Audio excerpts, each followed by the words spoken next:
Hello Mahalakshmi పరివారంకి స్వాగతం అండి. ఈరోజు మనం చేసుకోబోయే ఏంటంటే జీరా రైస్ అండి. Paneer butter masala, chicken butter masala వాటికి చాలా సూపర్గా ఉంటుందండి. దానికి కావాల్సిన పదార్థాలు నేను బియ్యం 3 గ్లాసెస్ తీసుకున్నాను. దీనికి మెయిన్ ఇంగ్రీడియంట్ వచ్చి జీలకర్ర అండి. జీరా రైస్ కదా. రిఫైండ్ ఆయిల్ తీసుకోవాలండి. దీనికి మళ్ళీ బటర్ కూడా వేయాలి.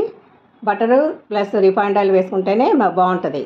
ఒక 5-6 పచ్చిమిరపకాయలు అండి, కొంచెం స్పైసీగా ఉంటేనే బాగుంటుంది. కొంచెం టేస్ట్కి నేను కొంచెం మెంతికూర వేస్తున్నానండి. మామూలుగా అయితే ఆప్షనల్, మీరు వేసుకుంటే వేసుకోండి, లేకపోతే లేదు. ఉప్పు, బియ్యం, ఇంతేనండి. దీనికి కావాల్సిన పదార్థాలు. ప్రొసీజర్లోకి వెళ్దాం రండి. ముందుగా బాణలో బటర్ వేసుకుందామండి. మీరు మొత్తం బటర్తో కూడా చేసుకోవచ్చు, నెయ్యితో కూడా చేసుకోవచ్చు.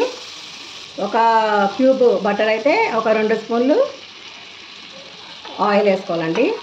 ముందు పచ్చిమిర్చి వేసుకోవాలి. జీలకర్ర మెయిన్ ఇంగ్రీడియంట్ జీరా రైస్కి జీలకర్రేనండి. ఇది బాగా మంచిగా వేగాలి, మంచి స్మెల్ వచ్చే వరకు. 2 స్పూన్స్ ఫుల్ స్పూన్స్ వేసుకోవాలండి. 2 స్పూన్స్ పడుతుంది. దీంట్లో మెయిన్ ఇక్కడ జీలకర్ర వేగడంలోనే ఉంటుందండి. కొంచెం మెంతికూర అండి. మెంతికూర కానీ కసూరి మెత్తి కానీ మీ ఆప్షనల్ అండి. ఇది మామూలుగా అయితే జీరా రైస్కి ఒట్టి జీలకర్ర పచ్చిమిరపకాయలే సరిపోతుంది.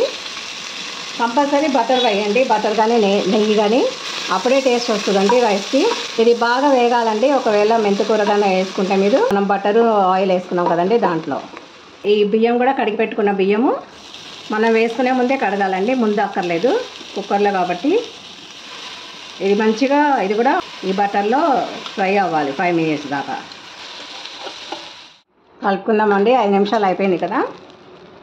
రైస్ మంచిగా బటర్ కలుపుకున్న ఆయిల్లో వేగింది కదా. ఇక్కడ పక్కన మనం వాటర్ కాగపెట్టుకున్నాం కదండి. ఈ రైస్ కోసము కొలతలు పెట్టుకుని ఒక గ్లాసుకి 2 గ్లాసుల నీళ్ళు చొప్పున వేసుకోవాలండి. మనం దీంట్లో వేసేసుకోవాలి. ఏ మసాలాలు ఏం అక్కర్లేదండి. 2 విజిల్స్ వస్తే చాలండి. మనం దించుకున్నాక కొత్తిమీర కొంచెం పైన చల్లుకుంటే సరిపోతుంది అంతే. ఈ టైంలో మీరు ఉప్పు చూసుకోండి. మనం నీళ్ళు కాగపెట్టేటప్పుడే ఉప్పు వేసుకున్నాం కదండి. సరిపోయిందా లేదు చూసుకుని ఇప్పుడు అడ్జస్ట్ చేసేసుకోండి. మీరు బాగా సరిపోయిందండి. ఇలా పొంగు వస్తుంది కదండి. ఈ టైంలో మూత పెట్టుకొని విజిల్స్ వచ్చినాక అప్పుడు చూద్దాం. విజిల్స్ రావాలండి. 2 విజిల్స్ చాలు.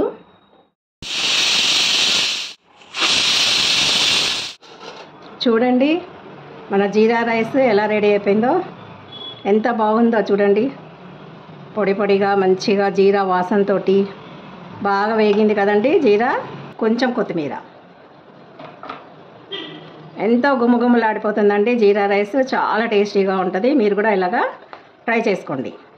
సర్వ్ చేసుకుందామండి బౌల్లోకి. తింటేనండి మీరు కూడా వండుకొని ఆనందించండి ఇలాగా. ఓకే, బాయ్ అండి. మరిన్ని వీడియోస్ కోసం ఈ వీడియోని లైక్ చేసి, షేర్ చేసి, ఛానల్కి సబ్స్క్రైబ్ చేసుకోండి. ఆ గంట సింబల్ మీద కొట్టే ఆల్ అని సెలెక్ట్ చేసుకుంటే మీకు నేను వీడియో పెట్టినప్పుడల్లా నోటిఫికేషన్స్ వస్తాయి.